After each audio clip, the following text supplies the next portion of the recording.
48% of the Muslim in the United States of America believe that they are Muslim first, they are American second. Our purpose is to change this culture because they're infidel, and what they're doing is not pleasing to Allah, and we are the soldier of Allah who will make them do it. Kamal Salim was born in Lebanon to a devout Muslim family. As early as 4 years old, he remembers sitting at the kitchen table while his mother taught him about the Quran and his duty to Allah and jihad. From my childhood, my mom said, one day you'll be a martyr, my son.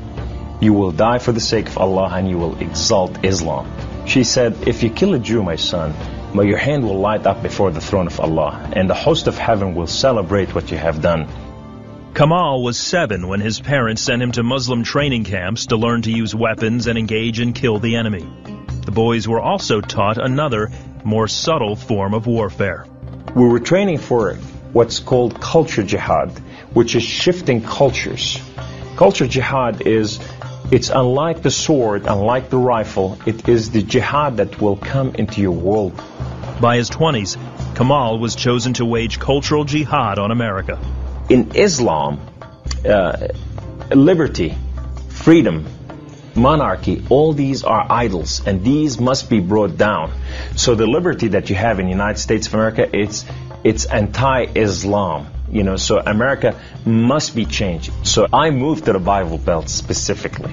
The Bible Belt was the strongest of the strongest. That's where the stout Christians are.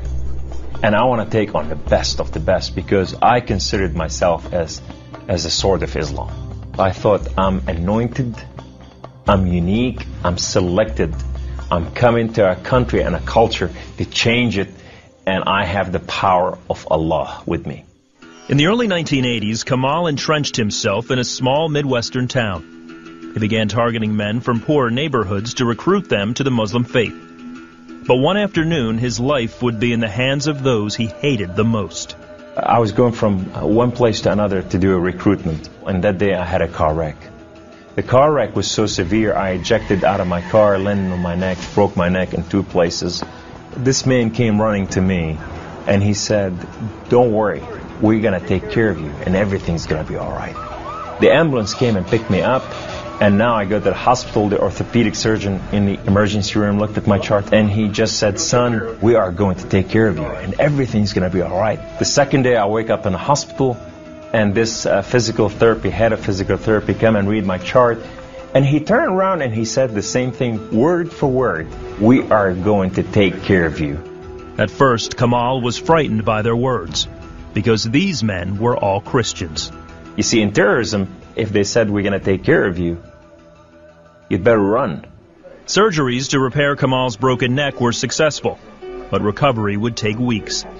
After being discharged from the hospital, he would need someone to care for him while he recuperated.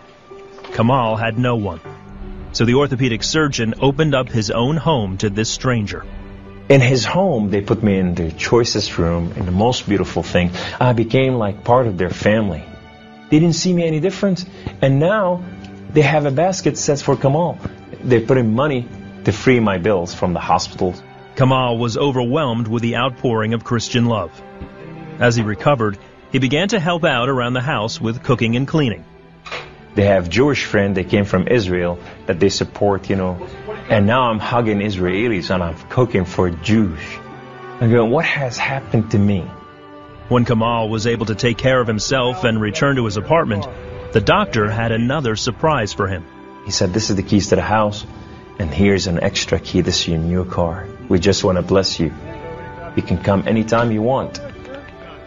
So I go to my home, and I go to my cold place that I haven't been there in months, and dust is this thick.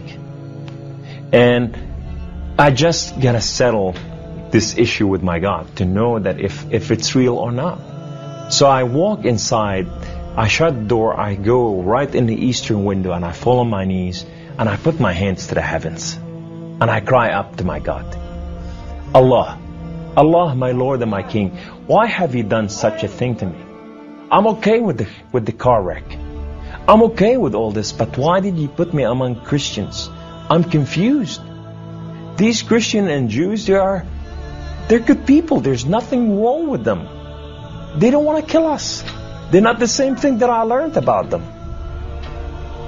Allah, these people have relationship with their God.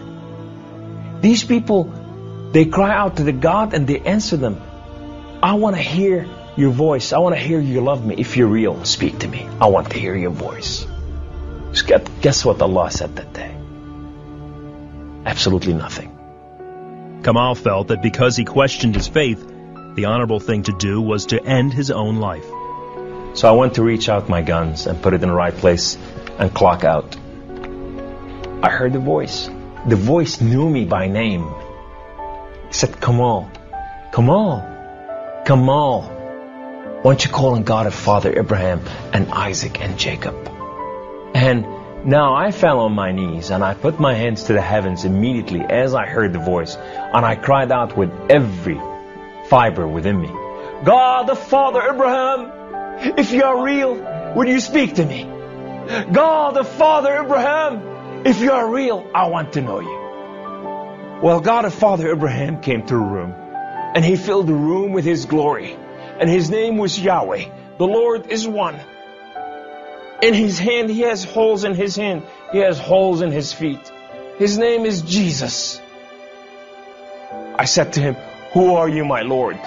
Who are you? He said, I am that I am. I said, I'm a simple man with a simple mind. What is that supposed to mean? He said, I am the Alpha. I am the Omega. I am the beginning. I am the end. I am everything that is in between. I have known you before I formed the foundation of the earth. I have loved you before I formed you in your mother womb. Rise up.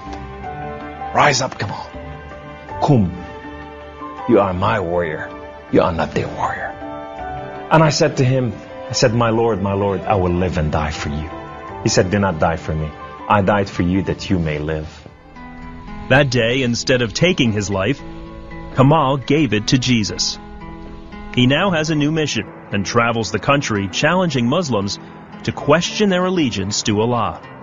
My heart desire is to reach out for my brothers and sisters, the Muslim out there, 1.5 billion Muslim, that they are living out there and they have not tasted freedom, and that freedom in God. It's been over 20 years since Kamal left the Islamic faith, and even threats of violence and death cannot stop him from sharing his story. He is real.